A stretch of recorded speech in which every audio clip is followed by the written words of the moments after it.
नमस्कार, आप देख रहे हैं ई न्यूज और मैं हूं आपके साथ दीक्षा गौतम। सिर्फ 17 साल की उम्र में जब पहली कोशिश में सेना में भर्ती नहीं हो पाया तो फिर प्रयास किया और सेना में बतौर राइफलमैन भर्ती हुआ, जिसके बाद 1962 में भारत चीन युद्ध में ये जवान चीनी सैनिकों के लिए नासूर साबित हुआ। जब तक जान नहीं गई तब तक चीनी सैनिकों से अकेले ही लड़ता रहा। भारतीय सेना का ये वो सैनिक है जो आज भी रिटायर्ड नहीं हुआ और आज भी देश की रक्षा कर रहा है।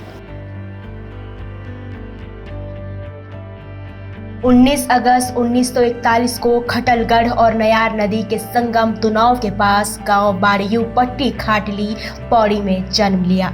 4 भाइयों में से वो सबसे बड़ा था। सेना का वो जवान देशभक्त तो था ही, साथ ही बड़ा साहसी था। उस जवान को आज भी हिंदुस्तान से लेकर चीन तक शहीद जवान बाबा जसवंत सिंह के नाम से जाना जाता है।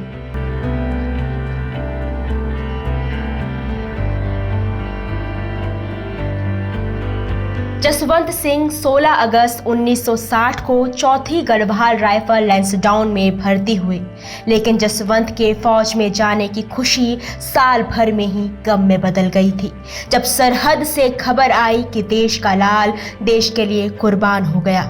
जसवंत सिंह की ट्रेनिंग के समय से ही चीन ने भारत के उत्तरी सीमा पर घुसपैठ कर दी थी। उनकी ट्रेनिंग खत्म होते होते युद्ध शुरू हो गया। चौथी गढ़वाल राइफल को नेफा क्षेत्र में चीनी सेना का सामना करने के लिए भेजा गया। उस वक्त भारतीय जवानों के पास हिम्मत और जज्बात के सिवा कुछ नहीं था। चीन भारत के मुकाबले काफी मजबूत था। भारतीय सेना को पोस्ट छोड़ने का आदेश मिला। सेना वापस लौटने लगी थी, लेकिन गढ़वाल के 3 वीर सपूत राइफलमैन जसवंत सिंह रावत, लांस नायक त्रिलोक नेगी और राइफलमैन गोपाल गुसाई ने बॉर्डर पर रहकर लड़ने का फैसला लिया। लड़ते लड़ते त्रिलोक नेगी और गोपाल गुसाई शहीद हो गए और बचा सिर्फ एक जवान, जो था तो अकेला, लेकिन चीन के सैकड़ों सैनिकों पर बहुत भारी पड़ा। उस वक्त जसवंत सिंह का साथ 2 बहनों नूरा और सैला ने दिया।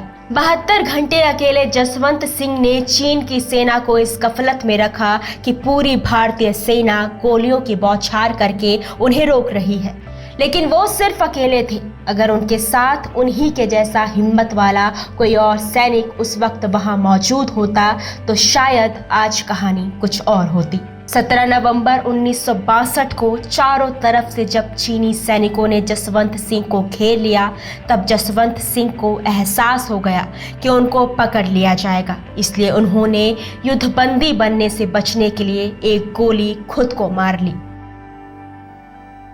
जसवंत सिंह ने अपनी शहादत दी। युद्ध खत्म हुआ, जिसके बाद जसवंत सिंह रावत का सर चीनी सेना अपने साथ ले गई, लेकिन चीन ये मान गया था कि एक अकेले जसवंत सिंह रावत ने चीनी सेना को हरा दिया, जिसके बाद चीन ने उनका सर लौटा दिया और साथ में एक कांसे की मूर्ति भी दी, जिसके बाद उन्हें मरणोपरांत महावीर चक्र से सम्मानित किया गया।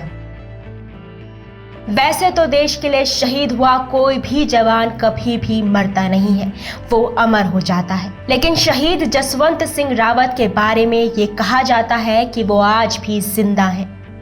आज भी जसवंत सिंह रावत युद्ध के मोर्चे पर बनी उसी चेक पोस्ट पर तैनात है। वहां उनकी एक प्रतिमा भी स्थापित की गई है। शहीद होने के बाद भी उनकी ड्यूटी लगती है, उन्हें छुट्टी मिलती है, तनख्वाह मिलती है, उनका प्रमोशन होता है।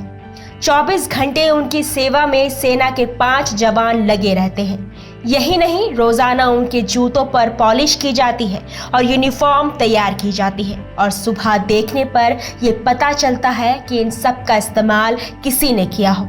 सुनने में आश्चर्य जरूर लगता है, लेकिन ये सच है।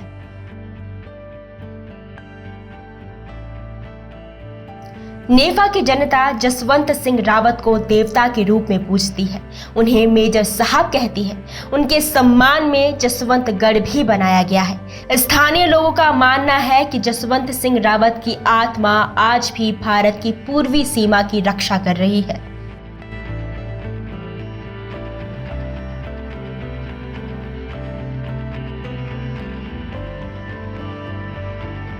उत्तराखंड वीरों की भूमि तो है ही, लेकिन इसी धरती पर जन्मे जसवंत सिंह रावत ऐसे वीर हैं जो सेना में भर्ती होते ही वीरता की कहानी को लिखने लगे थे।